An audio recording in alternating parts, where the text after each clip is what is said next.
Okay, so hari ni kita nak buat apa? Okay, so hi. Hai. Okay, so hari ni kita akan buat satu konten yang baru. Okay. Okay, so korang berada di sini untuk kita melaksanakan satu segmen iaitu AHS Real Talk. Okay, so ini adalah di mana pentas yang kita nak dengar pendapat ataupun kita nak mendapatkan kata putus tentang beberapa isu yang jadi common dalam masyarakat kita. Okay, so hari ni kita akan lebih fokus kepada bab keluarga.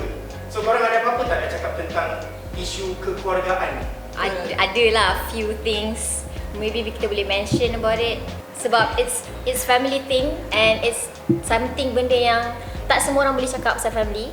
Ada yang bad things about family, ada yang good things, and semua benda tu boleh jadikan satu pengajaran ataupun satu benda yang kita boleh jadikan apa orang kata teladan untuk semua. Maybe in future kalau kita jadi parents, maybe insyaAllah, and kita boleh gunakan a few things tu untuk guide kita punya children.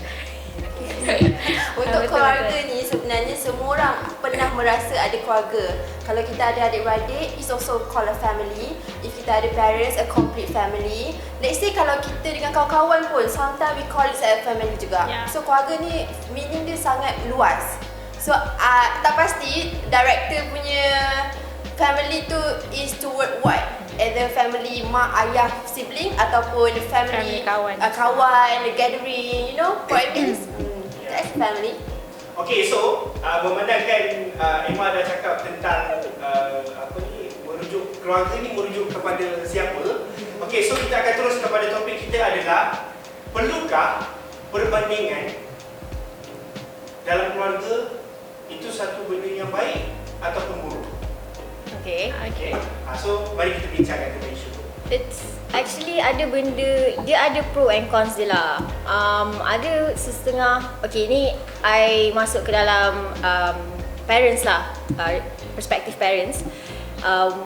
Ada setengah parents yang membandingkan anak-anak dia secara positif. Contohnya macam at first diorang bagi compliment, contohnya macam bagus awak hari ni ataupun bagus pencapaian ni, but you can do better than this.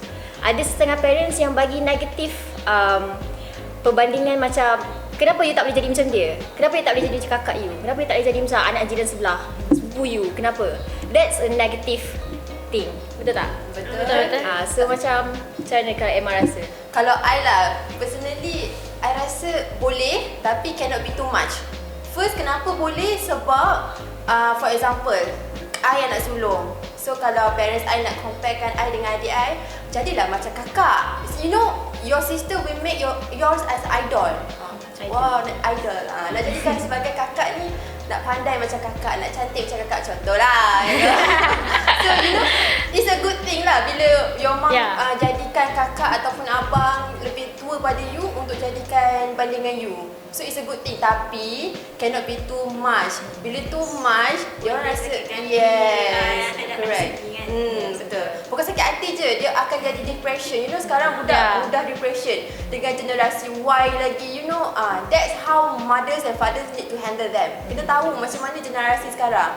Kalau dulu mungkin lah boleh terus cakap je dengan mak, aku tengok abang kau ni, aku tengok kakak kau ni. Tapi sekarang ni, yes you can, tapi cannot be too much.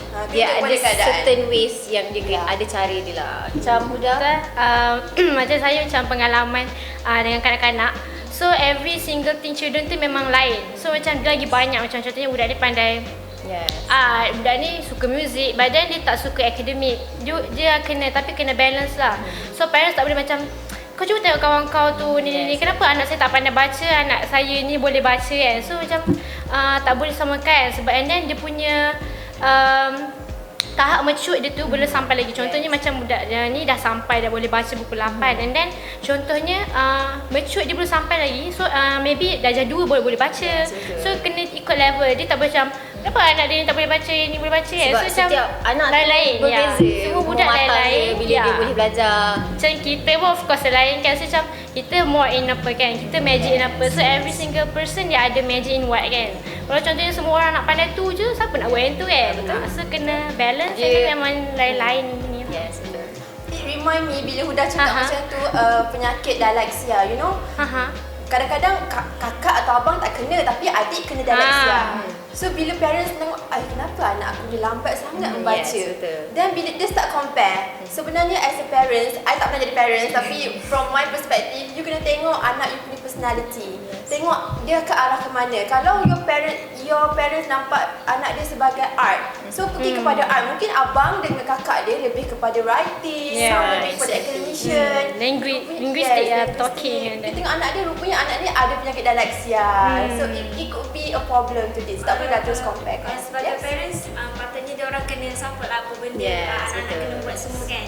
So macam ada yang parents macam kau ambil lah alirani, patutnya tak boleh macam tu. Sepatutnya macam dia own decision lah. Kita yang buat, kita yang nak belajar, kita yang nak apa, Kita masa depan kita nak tentukan masa depan. But then kalau kita tahu diri kita in apa, and then tak apalah kan. Kalau contohnya kita tahu kita kena macam pergi counselling kan, dan kita tanyalah, kita kena korek diri kita ni, sebenarnya kita kena tahu diri kita ni in apa, imagine what kan. So kita ada kuat kat situ. Actually parents pun kena acknowledge lah anak-anak punya nampak lah kelebihan, punya kekurangan.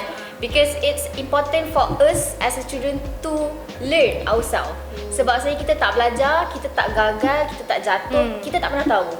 Parents, yes, they know what the best for us, but sometimes we know what best for us. And parents should be our guidance. Macam tu. Mardia ada komen pasal you know, apa tadi contoh? Okay, dia nampak yang paling dekat contoh adalah I nampak ialah doktor. You know, kalau doktor, mak, ayah, kakak, abang segala maknanya semua nak doktor. Tiba-tiba seorang tu nak jadi artis, for example. Dah kacau bilau family. Sebenarnya benda tu antara paling dekat dengan masyarakat kita. Jadi doktor ataupun nak jadi engineer. Segala semua nak jadi engineer. So, you know, something like this yang sangat dekat dengan masyarakat kita. Yes. Yeah. Okay, so maknanya itu adalah pendapat orang tentang apa ni, perbandingan tu ada perkara yang positif ataupun negatif. Okey, jadi menuju kepada soalan yang kedua. Adakah perbandingan ni perlu dalam keluarga? Perlu tak perbandingan? Perlu untuk memotivasikan. Tapi ada cara dia. Macam saya cakap tadi lah, ada positive and negative way lah.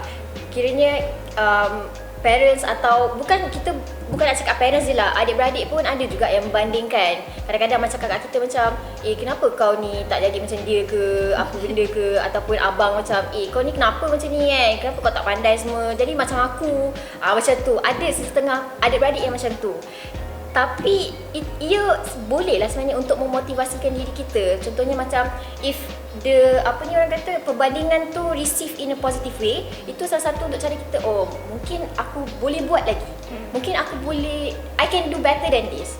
So macam this satu peringkat untuk kita terus ke hadapan untuk sentiasa memperbaiki diri kita macam tu. Yes, I agree. Sebenarnya boleh, setuju. Memang boleh bandingkan antara adik-beradik.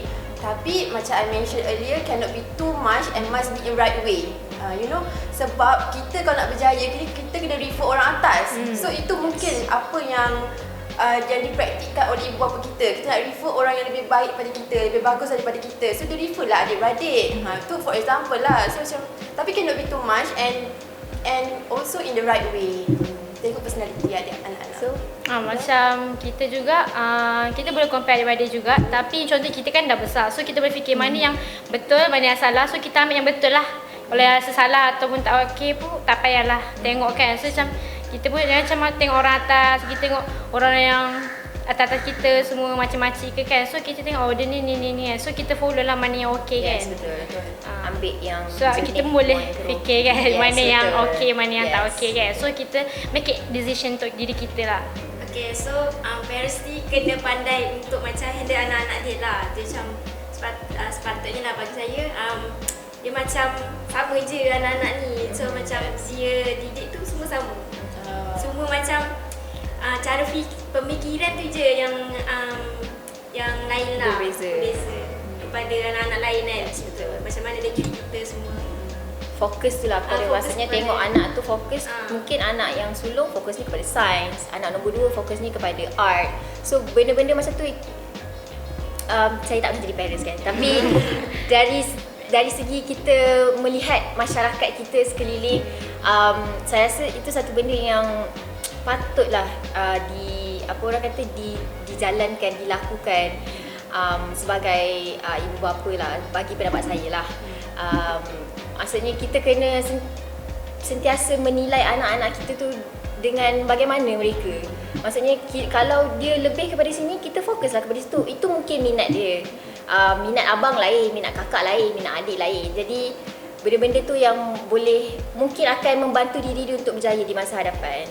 So you can tengok juga, contoh kan ada 5 anak kan. So maybe the first one macam settle anak first, sampai ketiga, lepas tu anak yang lain, anak yang bawah tu macam dah tak pandang sangat kan. So kena keep continuous sampai habis anak dia, sampai dah tak ada tanggungjawab. Lepas tu so kena give itulah. Yang terakhir. Yang terakhir 2 minutes. Okay, bagi saya it's a good topic for us to talk about, and benda ni something yang tak semua orang boleh cakap deeply lah, and bagi saya semua orang pun merasa benda yang sama, semua orang pun merasa dibanding-bandingkan, because itu benda yang itu benda yang berlaku, perkara biasa. Because kita bukan hidup kat dunia ni seorang je, kita ada banyak beribu, ratus-ratus, berjuta-juta manusia lagi kat dunia ni. Actually kalau bandingkan tu sebenarnya bukakan mata yes, lagi. bukakan minda. Yes, sebenarnya yes. Lagi lebih better kan. Yes, betul. Itu sebenarnya satu benda yang baik lah. Tapi macam Imas repeatedly talking about, tak boleh terlalu banyak lah, not too much. Dia ada cara-cara yang perlu untuk kita membandingkan tu. Macam tu kan. Yes.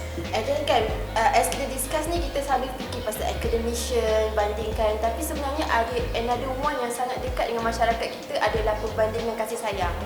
Ada orang cakap, mak sayang adik bongsu lebih, tak sayang kakak, tak sayang abang. I personally rasa benda tu. So, I rasa semua orang akan rasa benda tu.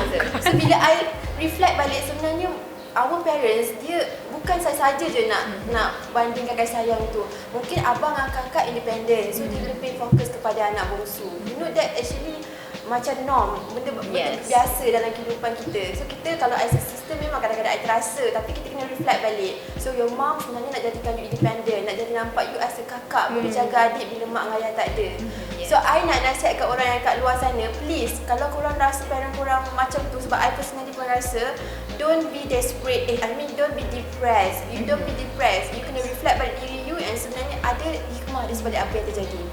So itu saja untuk hari ini. Jangan lupa subscribe to our channel, and if you like this video, share, and kalau ada apa-apa boleh comment on the comment section below. Follow us on Instagram. Bye.